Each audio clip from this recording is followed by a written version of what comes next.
नमस्कार मित्रों, स्वागत है आपका ओनली न्यूज 24x7 में। राहुल गांधी झूठ की फैक्ट्री और राहुल गांधी के बयानों को, राहुल गांधी जो रैली में बोलते हैं उसका फैक्ट चेक करने वाला कोई नहीं है। हम आपको बता दें कि दरअसल राहुल गांधी 99.9% झूठ बोलते हैं और आज राहुल गांधी एक्सपोज होने जा रहे हैं। आप सबसे अनुरोध है कि इस वीडियो को पूरा देखिए, क्योंकि आप भी अगर राहुल गांधी की रैली को सुनते हैं तो हो सकता है जिस मंच पर राहुल गांधी जाकर बार बार एक ही झूठ को रिपीट करते हैं, उससे हो सकता है आप भी कंफ्यूज हो जाएं कि सच क्या है। मैं राहुल गांधी की एक स्पीच सुनाता हूं, उसके बाद हम कंटिन्यू फैक्ट चेक करते चलेंगे और वो फैक्ट चेक बिल्कुल सटीक होगा। अब सुनिए राहुल गांधी क्या कह रहे हैं। आपसे अनुरोध है, बिहार के जन जन बच्चे बच्चे तक ये खबर पहुंचनी चाहिए। आप किसी भी स्ट्रीट से देख रहे हैं तो इस वीडियो को शेयर करें। ये घुमा फिराकर बिहार जरूर पहुंचनी चाहिए, क्योंकि चुनाव का मुद्दा है। 2024 के चुनाव में जिस तरह से राहुल गांधी ने बार बार झूठ बोलकर मित्रों छल किया लोगों के साथ, यह छल इस बार नहीं होना चाहिए। सुनिए राहुल गांधी क्या कह रहे हैं। देखिए, देश में अगर आप देश की आबादी देखें तो तकरीबन 90% देश की आबादी या दलित है, महादलित है, पिछड़ा है, अति पिछड़ा है, आदिवासी है, अल्पसंख्यक है। 90% लोग इन नालंदा क्या 90% लोग समाज के अति पिछड़ा, दलित, आदिवासी से आते हैं। सुना आपने। अब एक फैक्ट चेक रिपोर्ट भी देख लीजिए, जिसको देखना बहुत जरूरी है। और यही नहीं, सिर्फ एक बात नहीं, राहुल गांधी शुरू से लेकर अंत तक झूठ ही बोलते आए और तमाम चीजें आपने भी सुनी होंगी। ये रिपोर्ट देखिए, आपको पता चलेगा कि कितनी परसेंट क्या आबादी, कितनी सच्चाई है। देखिए, सुना आपने, राहुल गांधी कह रहे थे कुछ और हम यहां पे परप्लेक्सिटी, जो कि एक बेहतरीन सर्च इंजन है, इसका प्रो वर्जन हम यूज कर रहे हैं। हमने जब पूछा भारत की आबादी में कितने प्रतिशत लोग पिछड़े समाज से आते हैं, राहुल गांधी का दावा था कि 90% लोग, लेकिन आंकड़े कुछ और कहते हैं। आंकड़े कहते हैं भारत की कुल आबादी में लगभग 60 से 70% लोग पिछड़े समाज से आते हैं। यानी राहुल बाबू ने सीधे 20% गप कर दिया। अब जरा सोचिए, कोई विपक्ष का नेता हो, एलओपी हो, और वो 20% तक का ऐसा झूठ बोले, ये बात पचती नहीं। बाकी रिपोर्ट तो आपको स्क्रीन के सामने दिख रही है। अभी रुकिए, ये तो बस फुलझड़ी है, अभी तो एटम बम बाकी है। राहुल गांधी ने ऐसे ऐसे झूठ बोले जिसको बिहार की जनता तक पहुंचना चाहिए। ये फैक्ट तो आपने देखा। इसके बाद भी राहुल गांधी जो जहर उगलते रहे, झूठ बोलते रहे। राहुल गांधी ने कहा कि दरअसल भारत की 500 कंपनियों को उठा लिया जाए तो 500 कंपनियों में से कितने लोग अपर कास्ट के हैं, कितने लोग बिलो कास्ट के हैं, इसका भी फैक्ट चेक बहुत जरूरी है। देखिए रिपोर्ट। मगर अगर आप देश को देखें, और मैं 2-3 उदाहरण देता हूं। अगर आप हिंदुस्तान की सबसे बड़ी कंपनियों को देखें, कॉर्पोरेट इंडिया को देखें, अदानी, अंबानी जैसी कंपनियां जो हैं, 500 सबसे बड़ी कंपनी की आप लिस्ट निकालिए और इसमें पिछड़ा, अति पिछड़ा, दलित, महादलित, अल्पसंख्यक, आदिवासी को ढूंढ के निकाल दीजिए। आपको कोई नहीं मिलेगा, आपको एक नहीं मिलेगा। सारे के सारे 10%। इस वाले फैक्ट चेक में तो ऐसा लग रहा था राहुल बाबू बाजी मार लेंगे, क्योंकि जब हमने लिखा भारत की टॉप 500 कंपनियों के मालिक किस समुदाय से हैं, तो राहुल गांधी का बिल्कुल आंकड़ा सटीक निकल गया। लेकिन थोड़ा रुकिए, हमने भी जानना चाहा कि दरअसल इस आंकड़े की गहराई में और क्या है। तो हमने सवाल पूछ लिया, 2014 से पहले तक क्या था जब कांग्रेस की सरकार थी। तो जो जवाब आया वो राहुल गांधी और उनके समर्थकों का सर चकना देने वाला है।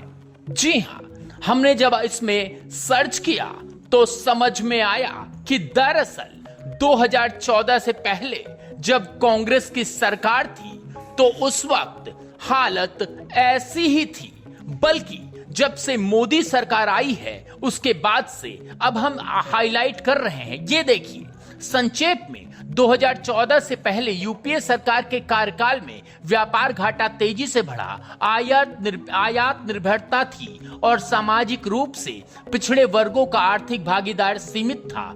रोजगार और उद्योग के विकास के लिए बदलाव 2014 के बाद की सरकारों द्वारा शुरू किए गए। यह स्थिति 2014 के बाद बदली, जब मेक इन इंडिया और आत्मनिर्भर भारत जैसे कार्यक्रमों ने जोर पकड़ा और घरेलू उत्पादन को प्रोत्साहन मिला।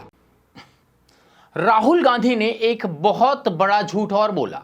राहुल गांधी ने कहा कि बिहार का युवा, प्रधानमंत्री मोदी कह रहे हैं कि बिहार का युवा रील बनाकर आगे जा सकता है। ये रील नाच गाने वाली नहीं, बल्कि ये रील प्रधानमंत्री मोदी और बिहार सरकार कह रही है कि प्रदेश के डेवलपमेंट को दिखाना, प्रदेश के टूरिज्म को दिखाना, जिससे कि वो आगे बढ़ेगा और साथ में जो कमाई एडवर्टीजमेंट से होगी वो सो अलग। लेकिन राहुल गांधी ने इसको कैसे पेश किया वो आप खुद देखिए। एक रिपोर्ट दिखाते हैं, आपको पता चलेगा कि दरअसल कमाई कैसे होती है। आप रोजगार चाहते हो ना? नरेंद्र मोदी जी आते हैं, कहते हैं भाइयों और बहनों,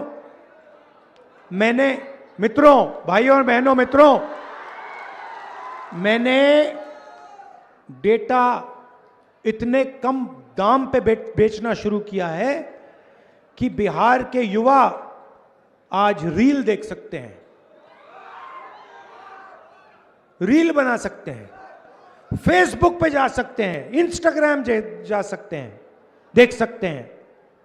भैया, रील बनाने से आपके जेब में पैसा आता है क्या? रील बनाने से आपके मेज पर भोजन आता है क्या? अब हम फिर से पहुंच गए उसी सर्च इंजन पर जहां पर हमें सच मिलता है। हमने पूछा सोशल मीडिया से बिहार में लोग कितनी कमाई कर रहे हैं। इससे राहुल गांधी का जो खोखलापन बयान था वो साफ तौर पर सामने आ गया। आप अनुरोध है इसे शेयर करें, सुनिए और साफ देखिए क्या लिखा है। बिहार में सोशल मीडिया से कमाई की स्थिति अब बेहतर हो रही है। खासकर बिहार सरकार की नई सोशल मीडिया एवं ऑनलाइन मीडिया नीति 2024 से लोगों लागू होने के बाद इस नीति के तहत Facebook, YouTube, x, Twitter, Instagram जैसे फॉलोअर्स प्लेटफॉर्म पर कम से कम 1 लाख फॉलोअर या सब्सक्राइबर अब 50,000 मासिक यूनिक यूजर्स वाले social media influencer, web media और मोबाइल ऐप संचालकों को सरकार की कल्याणकारी और विकास योजनाओं का प्रचार करने के बदले विज्ञापन के रूप में धनराशि दी जाती है। सरकार की यह पहल सोशल मीडिया यूजर्स को हर महीने 50,000 तक की आय का अवसर प्रदान करती है। अब 50,000 रुपए राहुल गांधी को अगर रोजगार ना लगे तो समझ लीजिए कितना बड़ा झूठ और बार बार झूठ राहुल गांधी बोल रहे हैं। राहुल गांधी हर मंच से अपना आईफोन निकाल देते हैं और कहते हैं इसके पीछे मेड इन चाइना लिखा होगा, लेकिन राहुल गांधी को यह नहीं पता कि सच्चाई क्या है। पहले सुनिए राहुल गांधी क्या कह रहे हैं, फिर उसके बाद रिपोर्ट दिखाते हैं। यह फोन है, किसी भी फोन के पीछे देखो मेड इन चाइना लिखा होगा। अपनी शर्ट के पीछे देखो made in Bangladesh, made in China. जूतों के नीचे देखो मेड इन चाइना। जब आप चाइना का जूता खरीदते हो, चाइना का सेलफोन खरीदते हो, फायदा चाइना के युवा को होता है, चाइना की कंपनी को होता है, और जो हिंदुस्तान में बिकवाता है उसको होता है। यह सेलफोन हिंदुस्तान में कौन बेचता है? अंबानी। अंबानी। तो फायदा किसको हो रहा है? अंबानी को, अदानी को, चाइना के युवाओं को, चाइना की कंपनियों को। राहुल गांधी बार बार अपना फोन निकालकर भले ही वो कहें कि साहब भारत मेड इन चाइना लेकर घूम रहा है, लेकिन जब हमने सर्च किया कि भारत में फोन का निर्माण का कुल कितना प्रतिशत भारत में होता है, तो देखिए जवाब क्या आता है।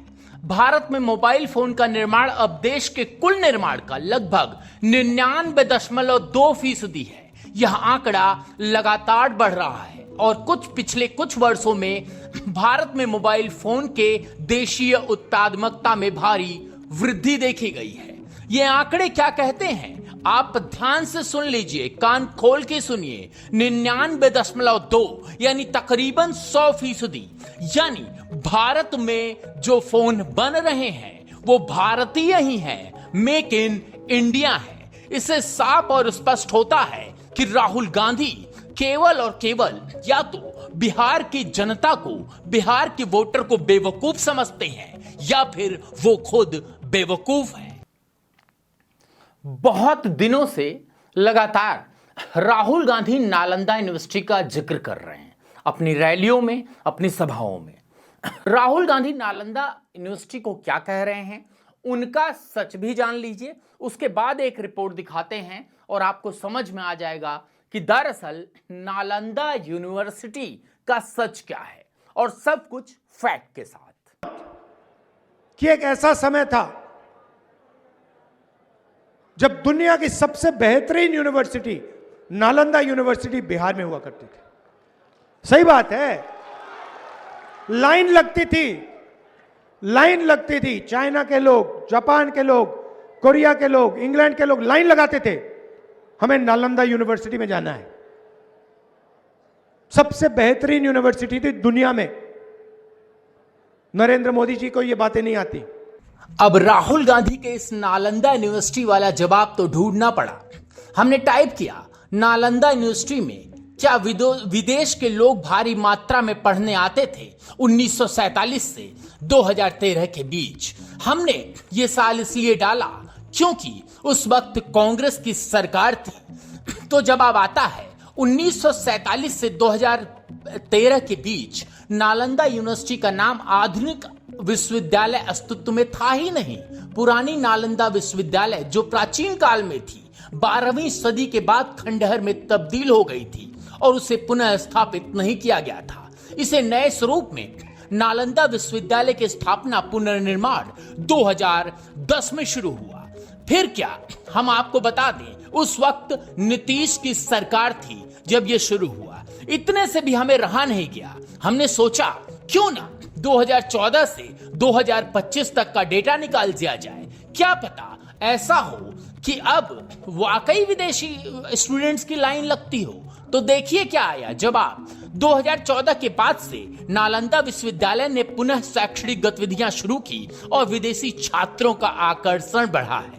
विदेशी छात्रों की संख्या का विवरण भी हमें दिया गया जिसमें लिखा गया 2014 के पहले शैक्षणिक सत्र के बाद नालंदा विश्वविद्यालय में विदेशी छात्रों की संख्या धीरे धीरे बढ़ी है जो विभिन्न देशों से आते हैं। जो 2022 और 2023 के शैक्षणिक वर्ष में लगभग 30 से अधिक देशों के लगभग 263 विदेशी छात्र अध्ययन थे और इस तमाम आपके सामने इस वक्त उपलब्ध है। यानी राहुल गांधी जो बता रहे थे वो लाइन केवल नरेंद्र मोदी की सरकार में लगा है। और देखिए तिब्बत, नेपाल, बांग्लादेश, श्रीलंका, म्यांमार, जापान, दक्षिण कोरिया, इंडोनेशिया समेत कई एशियाई और अफ्रीका देशों के छात्र पढ़ते हैं। यानी कि राहुल गांधी साफ और स्पष्ट झूठ बोल रहे हैं। वो नालंदा यूनिवर्सिटी को कह रहे हैं बहुत बड़ी लाइन लगती थी, लेकिन सच ये है कि 2025 तक विदेशी छात्रों की संख्या और छात्रवृत्ति योजनाओं के माध्यम से अधिक बढ़ने की संभावना है। ये हमें रिसर्च में पता चला। अब आप भी कमेंट्स बॉक्स में बताइए कि राहुल गांधी के इस झूठ पर आप क्या कहते हैं। ये सारी रिपोर्ट आपने देखी, आपको क्या लगता है कि कोई एक साधारण आदमी क्या इतना रिसर्च करता होगा जितना हमने करके दिखाया? जाहिर सी बात है नहीं करता होगा। और बार बार प्रधानमंत्री मोदी ने एक बात कही है, वो भी आपने शायद सुना हो कि एक झूठ बोलो, बार बार बोलो, फिर बोलो, फिर बोलो, वो सच साबित हो जाता है। 2024 के चुनाव ने यह साबित कर दिया था कि हां, यह सच है कि बार बार झूठ बोलने से आदमी सच मान लेता है। तो राहुल गांधी की झूठ की फैक्ट्री बंद कीजिए, राहुल गांधी की झूठ की फैक्ट्री को वायरल कीजिए।